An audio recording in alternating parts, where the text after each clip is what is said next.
You see the parking lot at the back of a 24-hour grocery store. It is almost midnight. The cars are not empty. Behind the fogged windows are families. A mother, two kids in the back seat under a blanket. A man in the front with his work badge still clipped to his shirt. That man has a job. That family did everything they were told to do. And tonight they are sleeping in a Honda because the math of this country stopped working for them. I want to tell you something most people will never hear said out loud. The fastest growing kind of homeless person in America is not who you picture. It is someone with a paycheck. I know, because for almost 20 years I sat on the other side of the desk signing the papers that decided who got to keep their roof. There is a federal report that came out in December of 2024. I will tell you the exact number it buried inside it before we are done. And once you see that number, you will not be able to unsee it, because this is not about strangers far away. This is about the gap between what your home costs and what your work pays, and that gap is moving toward your door. I remember the first time it really hit me. It was a conference room, gray carpet, bad coffee, sometime around 2007. We were reviewing loan files, and a manager pointed at a stack and said, "These people can carry more than they think." I wrote that down like it was wisdom. It took me 15 years to understand that I had been taught to measure how much weight a family could hold right up to the second before it broke them. So let me show you what I watched happen from the inside. For most of my career, I believed a simple story. I believed that if a person worked hard, paid their bills, and kept their nose clean, the system would hold them up. I believed homelessness was a problem of addiction or bad luck or bad choices. That is what we told each other in those offices. It made the work easier. It let us sleep. But the files told a different story, and the files do not lie the way people do. Here is the first thing I need you to sit with.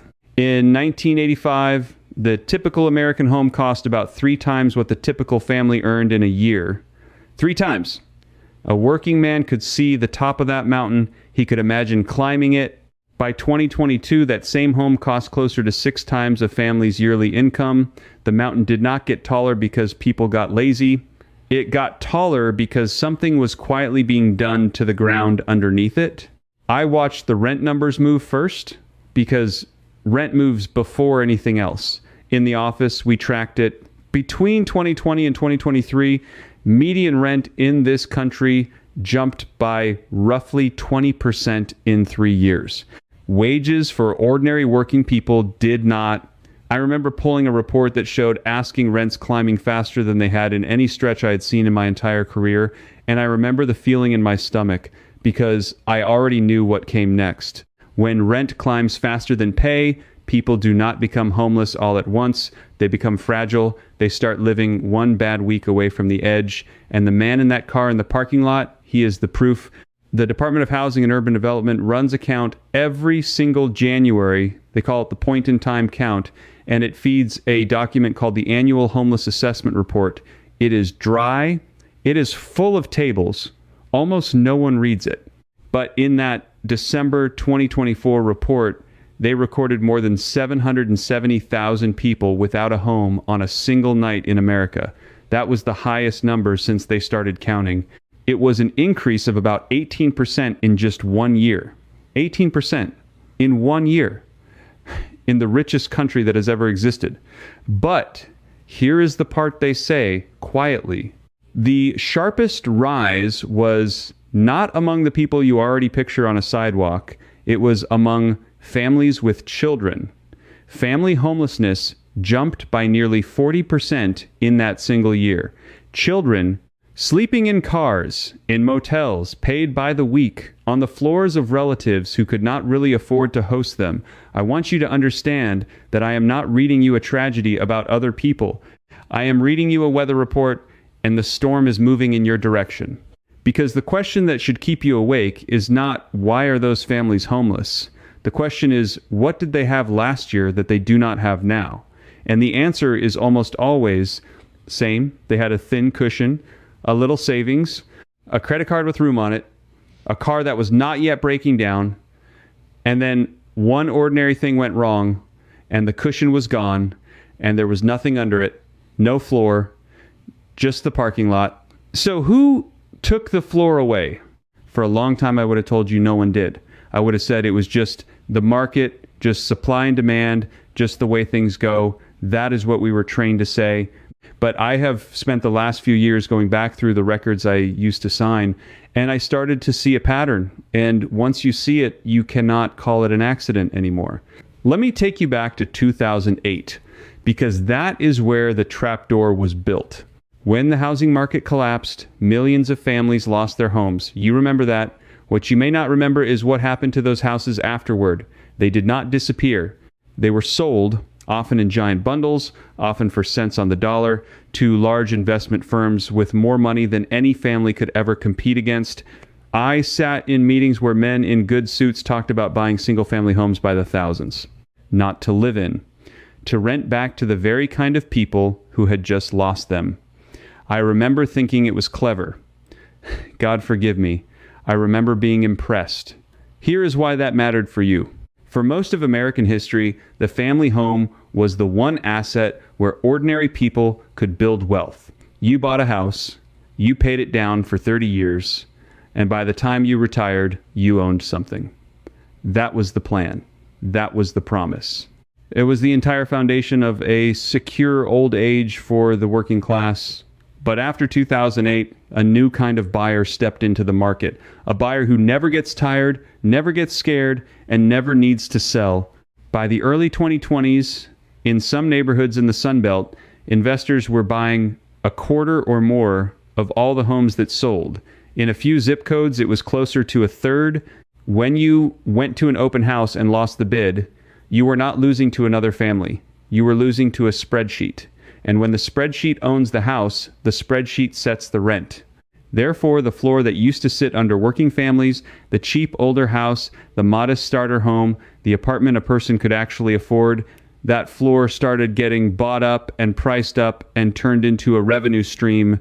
The thing that used to catch you when you fell became the thing that pushed you down. I need you to feel the weight of that, because I did not feel it for years. I thought I was helping people get into homes. I did not understand that the game above my head had already decided most of them would only ever rent, and would rent from someone who saw them as a yield. And once you understand that gap between what the floor used to be and what it has become, it is worth pausing for a moment, because everything I am about to tell you in the second half of this is drawn from years of work I eventually had to put on paper. That work became two books, Silent Collapse and Collapse Proof. Silent Collapse is where I laid out the full anatomy of how the floor was removed, the mechanisms, the timing, the documents that prove it, written the same way I am talking to you now. For people who want the real map, not the comfortable one, Collapse Proof is what I built out of that research. The specific framework I wish I had handed to every family whose file crossed my desk, so they could see the three doors before one of them opened under them. Both books are linked in the description. If tonight has made you want to go deeper than one video can take you, that is exactly where to go next. Now let me take you back into the records, because the income side of this story is just as deliberately hidden as the housing side, and you deserve to see both. But the rent was only half of it. The other half was happening to the paycheck. Let me tell you about the second thing I watched, the thing on the income side, because a roof is just a number divided by what you earn, and they came for the bottom of that fraction too. When I started in this work, a man with a steady job at a warehouse, a plant, a store, could rent a modest place and keep the lights on. It was not luxury, but it held. Somewhere in the last 20 years, that stopped being true, and I watched the reasons pile up in the reports that crossed my desk. First came the long, slow flattening of wages. Adjusted for what things actually cost, the typical American man earns barely more today than he did in the late 1970s. Think about that. Half a century of working harder, of higher productivity, of doing more with less, and the paycheck at the bottom barely moved. The Bureau of Labor Statistics has these numbers. They are not hidden. They are just boring enough that no one reads them, and boring is where they hide the worst things. Then came the change in the jobs themselves. When I was young, a job was a job. You were hired, you stayed, you got a small raise, you got a pension if you were lucky. Slowly, quietly, that arrangement was taken apart. Pensions became 401k plans, which moved all the risk onto you. Steady shifts became unpredictable scheduling. Full-time roles were sliced into part-time pieces so the company would not owe you benefits. I sat in planning sessions where we discussed exactly how many hours we could give someone while still calling them part-time. We had a number. We treated it like accounting. It was a way of legally owing a human being as little as possible. And the people in those jobs are the same people now sleeping in the cars. That is the part that breaks the comfortable story. We like to imagine that homeless people do not work, but study after study, including data the federal counters themselves have gathered, shows that a large share of homeless adults are employed. They have jobs. They go to work, they clock in, and then they drive to a parking lot and sleep because the job pays for the gas and the food, but not the rent. Never the rent. The rent is the thing that broke. I keep thinking about a number I cannot get out of my head. In many American cities now, a full-time worker earning the local minimum wage cannot afford the average one-bedroom apartment. Not by stretching, not by skipping meals. The math simply does not close. The National Low-Income Housing Coalition puts out a report on this every year. They call it Out of Reach. The title is The Whole Story. In not a single state can a full-time minimum wage worker comfortably afford a modest two-bedroom at the average rent. Not one state, not anywhere. So if you have ever looked at a homeless family and thought, why don't they just get a job? I am telling you from the inside that the job is often already there. The job is not the missing piece. The floor is the missing piece. And the floor was sold. Now, therefore, let me turn to the people who are watching this and feeling something colder than worry. Because I know some of you are not young. I know some of you already retired or you are close, and a voice in your head is saying, this is all very interesting, but it is too late for me. The damage is done. The savings are what they are. The house is what it is. I want to talk to you directly for a few minutes because you are exactly who I think about when I cannot sleep. Here is what I have learned, and I learned it from watching which older people fell and which ones did not. The ones who fell were almost never the ones with the most money. They were the ones who got surprised. The fall almost always came through one of three doors, and all three doors can be checked this week for free without any expertise you were never given. The first door is debt with a moving interest rate. I watched more retirements destroyed by variable rate debt than by anything else. A balance that felt manageable at one rate becomes a trap when the rate climbs. This week, you can take every debt you carry and write down one thing for each. Is the rate fixed, or can it move? That is it. The debts that can move are the ones that can take your house in your 70s, and knowing which they are is the first thing that separates the people who keep their footing from the people who do not. The second door is the housing cost you think is fixed but is not. If you own your home outright and feel safe, I understand that feeling. I used to sell that feeling, but the property tax can rise, the insurance can rise, and in many states it has risen brutally. The repairs come whether you have the money or not. The people I watched lose paid-off homes did not lose them to a mortgage. They lost them to taxes, insurance, and a roof that needed replacing the same year the car died. So this week, find out what your property tax and insurance have actually done over the last 3 years and whether your state offers any tax relief or freeze for older homeowners. Many do. Almost no one applies because no one tells them it exists. The third door is isolation, and this is the one no financial advisor will mention. The people who fell furthest were the ones who fell alone, who were too proud or too ashamed to say out loud that they were struggling until it was far past the point where a small problem could have been fixed. The ones who held on had someone who knew their real situation, not the version they told at church, the real one. If there is one thing you do this week, let it be a single, honest conversation with one person you trust about where you actually stand. Shame is the most expensive thing a person can carry into old age. I have watched it cost people everything. None of that requires money you do not have. All of it requires only that you look directly at something most people spend their lives refusing to look at. And if you are watching this You are already the kind of person willing to look that matters more than you know. But I promised you a number. I promised you the thing buried in the records that almost no one has connected. So let me give it to you now, because this is the piece that reframes everything I have told you. Go back to that December 2024 federal homelessness report, the one with more than 770,000 people on a single night. Everyone who covered it focused on that headline number, the increase, the record. But almost no one looked at what the counters themselves admit about their own method, and this is where the real story lives. That point-in-time count only counts the people they can find on one night in January. People in shelters, people on the street, people in places clearly not meant for living.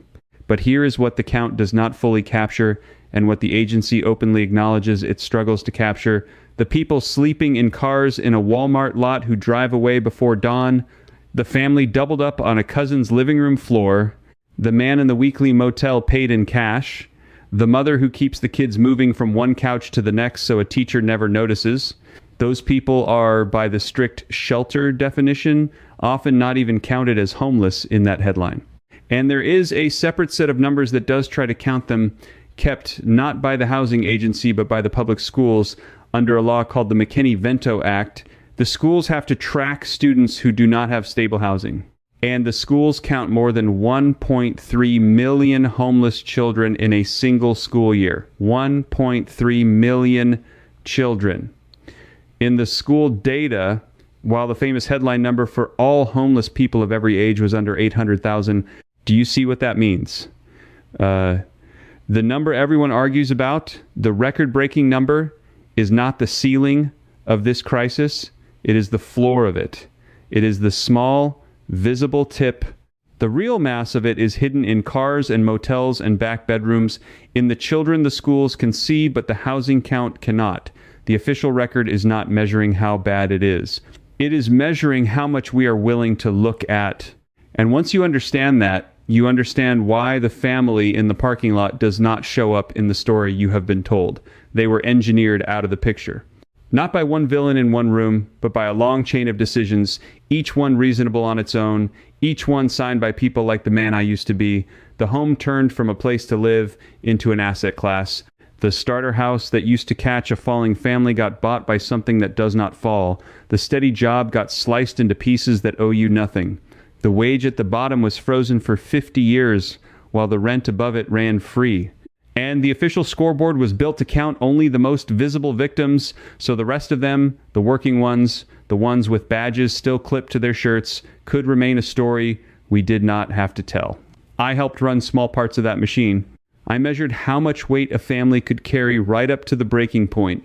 I called part-time hours a strategy. I was impressed by men who bought houses by the thousand.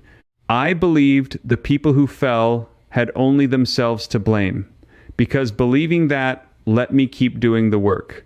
I do not believe it anymore. Here is the thing I most want you to take with you, because it is the one piece of hope I have found that is actually real and not a comfort I am selling you. The same records that hid this story can also protect you, if you read them the way the inside reads them. The homeless count tells you the official tide is rising faster than they admit. The Out of Reach report tells you exactly how many hours of work it takes to afford a roof in your own county, so you can see the gap before it opens under you. The school numbers tell you the truth, the headlines won't. These documents are free, they are public. They are sitting on government websites right now, and almost no one reads them the same way. Almost no one in those offices read the boring tables where the worst things hide. You do not have to be caught by surprise. That is the whole secret. The fall that destroys a family almost always comes from the one direction they were not looking, and you now know the three doors it comes through. The moving interest rate, the home cost that creeps even on a paid-off house, the silence of facing it alone. Check those three this week, and you have already done more to protect yourself than most people will do in a decade. The family in that parking lot did everything they were told to do. The tragedy is not that they failed. The tragedy is that they followed a map that was redrawn while they were walking it, and no one handed them the new one. I am handing it to you now, the best I can, because I wish someone had handed it to me before I spent 20 years on the wrong side of that desk. If you take one thing from me tonight, let it be this. The thing under your feet that you have always called the floor, the home, the job, the savings, the assumption that hard work keeps a roof over your head, that floor is not a law of nature. It was built by people. And in the last few decades, while most of us were not looking, large parts of it were quietly sold off, priced up, and replaced with a trap door. The people who built the trapdoor are counting on you never reading the documents that show where it is. So read them. Look directly at the thing you have been afraid to look at. That is the entire difference between the people who keep their footing and the people who end up in the lot. I made this for the kind of person who would rather hold the hard truth in their hands than be handed a comfortable lie that falls apart the moment they lean on it. If that is you, then you and I are the same, and I am glad you stayed to the end.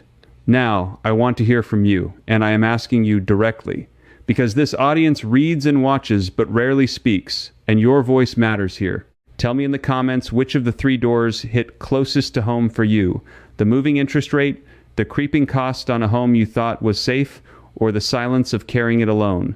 And tell me where in this country you are watching from, because I want to see with my own eyes how far this is already spread across the map. If something in this made the ground feel a little clearer under you, then stay close. Subscribing is not about helping me.